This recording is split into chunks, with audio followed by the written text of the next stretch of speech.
मैं चला गया उनकी मीटिंग में। खड़गे साहब बोले भैया तुम कितनी सीट ला रहे हो? मैंने कहा सर कितनी ला रहे हो? बोला 300 सीट। मैंने कहा मोदी जी 400 ला रहे हैं। बोले 400 ला रहे हो? सुमन जी से मैंने परसों मैं यहाँ गया, मेरे पास 500 का नोट बंधा। मैंने कहा सुमन जी 500 रुपये खुले कर दो। इन्होंने 130 रुपये मेरे को दे दिए। मैंने कहा जी 500 रुपये खुले करवाए तो 130 क्यों? बोले 370 खत्म। एक से एक लोग पड़े भाजपा के अंदर। मोदी जी का जलवा अलग है। मैंने बताया ना भाई साहब, जापान गए थे, 2 लाख करोड़ का लोन लेकर आए। 2 लाख करोड़ का बदले में दे के आए गीता माता। 50 साल का लोन है। 50 साल बाद जब वो लोन नहीं पहुंचेगा तो गीता माता को खोल के देखेंगे। क्यों व्यर्थ चिंता करते हो? तुम्हारा क्या गया जो तुम रोते हो? जो आज तुम्हारा है कल किसी और का हो जाएगा। जलवा अलग है। खड़गे जी से पूछा इको ज्यादा हो गया, थोड़ा सा कम करो भैया, वापस थोड़ा सा कम कर दो। हाँ जी। तो खड़गे जी से पूछा मैंने कितनी सीट लाओगे? बोले 300। तो मैंने कहा 300 तो लाओगे, मोदी जी के सामने कौन लड़ेगा? तो एक पैरोडी मैंने टीवी में सुनाई जो पूरे देश में वायरल हुई। बस छोटे से मैं 7-8 मिनट का कविता पाठ करके अपना स्थान लेता हूं, सुनिएगा साहब। कि 2024 में पूछा उन्होंने,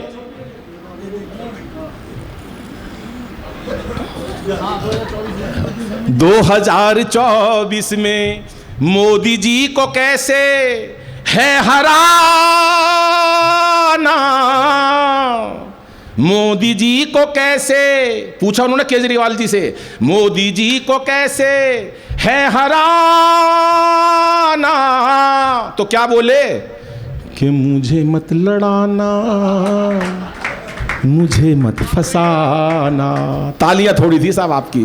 ये मुझे मत लड़ाना, मुझे मत फसाना। बोले क्यों? तो क्या बोले कि भूला नहीं हूं यारों अब तक काशी, तब से रुकी ना मेरी अब तक खांसी। मेरा ये तजुर्बा हो, मेरा ये तजुर्बा है पुराना,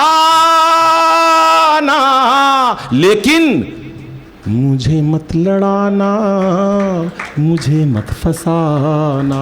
अब पीछे सीबीआई ईडी ले गई, उनको पकड़ के ले गई। उस टाइम एक पैरोडी मेरी बड़ी वायरल हुई, तो मैंने उनसे पूछा, कहा उनसे कि जो वादा किया वो निभाना पड़ेगा। ईडी बुलाए चाहे सीबीआई पूछे रे तुमको जाना पड़ेगा। अरे जो वादा किया वो निभाना पड़ेगा, निभाना पड़ेगा। अंतरा सुनना, मजे लेना। सतेंद्र ने अंदर से आवाज दी है। थोड़ी तालियां बजाई, मजा नहीं आया साहब। सतेंद्र ने अंदर से आवाज दी है, सारी प्लानिंग मिलके आपस में की है। आलाप सतेंद्र ने अंदर से आवाज दी है, सारी प्लानिंग मिलकर आपस में की है। उसी दोस्ती, अरे उसी दोस्ती का कर्जा चुकाना पड़ेगा। अरे जो पूछोगे तुमको बताना पड़ेगा, बताना पड़ेगा। बस एक अंतिम गीत सुनाता हूँ। आपने शायद मेरे ख्याल कुमार भाई वाले कार्यक्रम में कितने लोग थे, एक बार हाथ उठाना। सभी थे वहाँ पर मौजूद। तो उस दिन भी कविता पाठ का समय नहीं मिला, लेकिन आज भी समय बहुत कम है, क्योंकि मेरे को सिर्फ एक गीत सुनाना आपको, और वो गीत हंसी की बहुत सारी बातें कर सकता हूँ, 1 घंटे आपके साथ रुक सकता हूँ।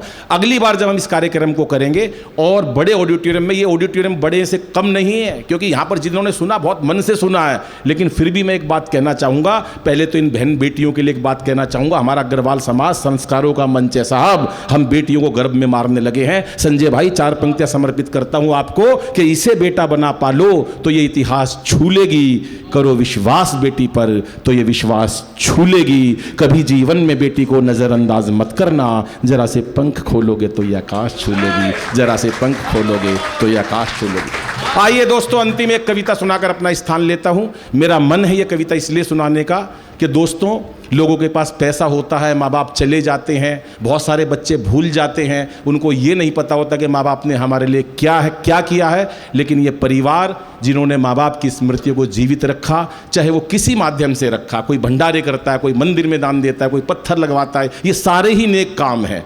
लेकिन उस नेक काम में से अपने माता पिता की स्मृति को जीवित रखना, और पूरे देश में आज कवियों के माध्यम से आदरणीय महानंद जी और वैश्य समाज का नाम जिस प्रकार से गया है, मैं खुद अभिभूत हूँ, क्योंकि वास्तव में वो इसके अधिकारी थे। और संजय भाई और उनके पूरे परिवार को बधाई देता हूँ। एक अंतिम गीत समर्पित करता हूँ। वो जो लोग माँ बाप को भूल चुके हैं, ये हिंदुस्तान है, ये हिंदुस्तान, हमारा हिंदुस्तान हमेशा से ही संस्कारों का देश रहा है। कहते हैं विश्व गुरु बनेगा। जब गांव से हम यहाँ पर आए, मेरी उम्र 5 साल की थी, अब 56 साल की है। जब मैं 5 साल का दिल्ली में आया, हमने नहीं सुना था वृद्धाश्रम क्या होते हैं। वृद्धाश्रम होते ही नहीं थे। घर में कम खाना पीना होता था, उसके बावजूद भी माँ बाप की सेवा और इज्जत होती थी। कितना भी थोड़ा कमा ले, माँ बाप के पैर बच्चे दबाते थे, माँ बाप को हमेशा इज्जत देते थे। लेकिन आज करोड़पति लोग भी माँ बाप को वृद्धाश्रम में भेजते हैं, तब कहीं कविता मन में फूटती है। मैं अपने नए बाजार की दुकान पर बैठा दालों का काम कर रहा, अनायास ही मेरे दिल में कहीं से एक भावना जागी और माँ की मेरे को याद आ गई। 1995 में मेरी माँ चली गई थी।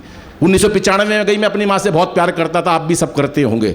तो एक दर्द उठा इस बात का कि माँ की कीमत क्या होती है। वृद्धाश्रम बनने लगे हैं, कैसे होते हैं बच्चे जो माँ बाप को वृद्धाश्रम में छोड़ देते हैं, और कैसा होता है ये परिवार जो अपने पिता की स्मृतियों को जीवित रखता है। साहब एक कविता केवल 9 पंक्ति की, और जो मोबाइल पे बात कर रहे हैं, मेरा आग्रह है सर प्लीज ये बात फिर कर लेना। एक बहुत जरूरी कविता जो मन की से लिखी गई है, बड़ी मेहनत लगती है कविता लिखने में। एक एक आंसू जब इस पे पड़ा, इसकी एक एक अक्षर पर, तो अगर सारे आंसू गिर जाते तो कविता खत्म हो जाती। इतना रोया हूं मैं इस कविता को लिखते टाइम, और बड़ा भावुक हो जाता हूं। सरिता जी, मैं दुकान पर बैठा, मैंने सोचा अगर एक छोटा सा बच्चा 7-8 साल का, उसकी माँ चली जाए तो उसके मन पर क्या गुजरेगी। घर में पिता है, कोई भाई बहन नहीं है, तो उसकी भावनाएं सुनिए। और कविता का मर्म केवल इतना है कि अपने माँ बाप को हमेशा याद रखना, उनकी इज्जत करना, उनका सम्मान करना। आप सभी संस्कारी हो, मैं आपको ज्ञान नहीं देता, लेकिन कहीं भी बात पहुंचेगी तो माँ बाप के प्रति एक श्रद्धांजलि होगी बाबूजी को। सुनिएगा, बैठ जा भैया, हिलना मत जरा। 3-4 मिनट की कविता है। काश मेरी भी माँ होती, वो बच्चा रो रहा है जिसकी माँ चली जाती है। काश मेरी भी माँ होती तो सपने रोज संजोती। काश मेरी भी माँ होती। अब ना किसी की आँख का तारा, अब ना किसी की आँख का तारा, कौन कहेगा राज दुलारा, कौन कहेगा राज दुलारा। अब रूठूं तो कौन मनाए, अरे मेरी गलती पर समझाए। बिन माँ बाप के बचपन सुना, बुझ गई ममता की ज्योति। काश मेरी भी माँ होती। केवल अंतिम 6 पंक्तियां। कोरोना का समय आया, लोग, हमने अपने अजीज लोग छोड़ दिए, मर गए वो लोग, चले गए जो हॉस्पिटलों में गए, जो घर में माँ बाप के पास, परिवार के पास थे, वो जीवित बच गए। कितनी बड़ी बात है साहब, ये परिवार है, ये हिंदुस्तान है जहाँ संस्कारों का देश है। बच्चे के साथ 4 बुखार हो जाता है, घर में पापा है, पापा भी अपने काम पर चले गए हैं, घर में कोई नहीं है, तो बच्चे की क्या फीलिंग हो सकती है। आप कल्पना, मेरी कल्पना है, केवल आप सोचिए साहब, सुनिएगा। बच्चे के बुखार होता तो क्या सोच सकता है वो, कि कल जब मुझको ताप ने घेरा, कल जब मुझको ताप ने घेरा, तो भर आया पागल मन मेरा, भर आया पागल मन मेरा। आंखों में उस माँ का चेहरा, वो लिटा गोद में दवा पिलाती, अरे लोरी गा कर मुझे सुलाती। मेरा मुन्ना डर ना जाए, पास मेरे वो सोती। काश मेरी भी माँ होती। मैं अपनी बहन की आंखों में आंसू देख रहा हूँ, क्योंकि जिसके दिल में सच्चा दिल धड़कता है, माँ बाप के प्रति प्यार होता है, कहीं ना कभी ये कविता सुनकर उनकी आंखें छलक की जाती है। मैंने ओमान में जब ये कविता पढ़ी तो तमाम ओमान रोने लगा, और मैं खुद इतना अभिभूत और भावुक हो जाता हूँ, क्योंकि मंच पर मेरे को ये मौका नहीं मिलता सुनाने का। मंच पर हास्य पसंद करते हैं, लेकिन आज जो समय है बाबूजी की स्मृति में कार्यक्रम है, मैं समर्पित करता हूँ संजय भाई आपके परिवार को अंतिम 3 पंक्तियाँ। एक ने पूछा मेरे से, माँ बाप का फर्ज कैसे पूरा करेंगे अनिल भाई, इतनी बड़ी कविता पढ़ी आपने। मैंने कहा कभी जिंदगी में माँ बाप का कर्जा पूरा नहीं कर सकते। जिसने जन्म ही दिया, जिसका अस्तित्व ही तुम, जिसका खुद पूरा अस्तित्व ही तुम्हारा माँ बाप है, तुम उसका कर्जा कैसे अदा करोगे? बोले फिर भी इस कलयुग के अंदर क्या करें? मैंने कहा ज़्यादा तो मुझे नहीं पता, छोटे छोटे 2-3 काम करो जो मैं समाज में देखता हूँ। जब भी घर से निकलो माँ बाप से बोल कर निकलो कि माँ बाप मैं काम पर जा रहा हूँ, जब वापस आओ तो 2 मिनट माता पिता के पास बैठ जाओ, उनकी आत्मा को शांति मिल जाती है। हम लोग काम पर जाते हैं, निकल जाते हैं, पत्नी से बात करके, बच्चों से बात करके, माँ इंतजार करती है मेरा बेटा आएगा, उसकी दुआओं से जिंदा बचकर हम घर आते हैं, लेकिन हम चले जाते हैं पत्नी के कमरे में। अरे माँ बाप से अगर जाते टाइम इतना बोल दो कि माँ मैं काम पर जा रहा हूँ, आप देखना आपके काम धंधे में भी बरकत पाएगी। और दूसरी बात, जो तुम्हारी सामर्थ्य है उसके अनुसार अपने माँ बाप को पैसा देना, कभी उनको मांगने की ज़रूरत ना पड़े, चाहे वो कितने भी बड़े उनके जायदाद हो, उनको उनके अनुसार पैसा देना। और तीसरी बात, जिसका सबसे ज़्यादा माँ बाप को दुख होता है, वो इस बात का होता है कि हम माँ बाप से बड़े ऊंचे स्वर में बात करने लगे हैं। पापा आपको क्या पता, उन्होंने जिस हालात में आपको काबिल बना दिया, आप उनको नाकाबिल कभी मत समझना। दोस्तों, हम नए युग के लोग हैं, कंप्यूटर मोबाइल चलाना जानते हैं, कार चलाना जानते हैं, कहते पापा आपको क्या पता। उन्हें बड़ी तकलीफ होती है जब हम अपने माँ बाप को नाकाबिल साबित कर देते हैं साहब। इसलिए माँ बाप के साथ ये काम भी मत करना। अंतिम 3 पंक्तियां पढ़ाता हूं, प्रदीप भाई प्लीज बैठिएगा बिल्कुल शांति से, और अंतिम 3 पंक्तियां पढ़ता हूं। स्थान बना लो कहीं पर भी, शीघ्रता से, जल्दी से सुनिएगा साहब। अंतिम 3 पंक्तियां कि मात पिता, और इन 3 पंक्तियों में माँ के चरणों में ताली बजाकर मुझे बताना कि आप अपने माँ बाप से कितना प्यार करते हो। अंतिम 3 पंक्तियां पढ़कर अपना स्थान लेता हूं कि मात पिता अनमोल खजाना, मात पिता अनमोल खजाना, उनका प्यार ना कभी भुलाना, उनका प्यार ना कभी भुलाना। कष्ट यदि तुम पहुंचा, माफी चाहता हूं कि मात पिता अनमोल खजाना। भावुक हो गया क्योंकि आज ये सम्मान मिला, अगर मेरे माँ बाप भी यहाँ होते तो कितना खुश होते वो। कि मात पिता अनमोल खजाना, उनका प्यार ना कभी भुलाना। कष्ट यदि तुम पहुँचाओगे तो याद करोगे, पछताओगे।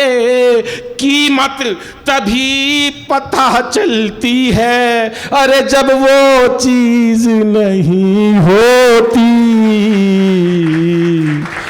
काश मेरी भी माँ होती तो सपने रोज संजोती। काश मेरी भी माँ होती। बहुत बहुत आभार, बहुत बहुत धन्यवाद। जितने मन से आपने सुना, मुझे ऐसा लगता था कि शायद आप हास्य को ही पसंद करते हो, लेकिन जितने मन से आपने वीर सुनाई, करुणा की कविता सुनी, मैं बहुत अभिभूत हूँ। एक एक व्यक्ति की आंखें नम है।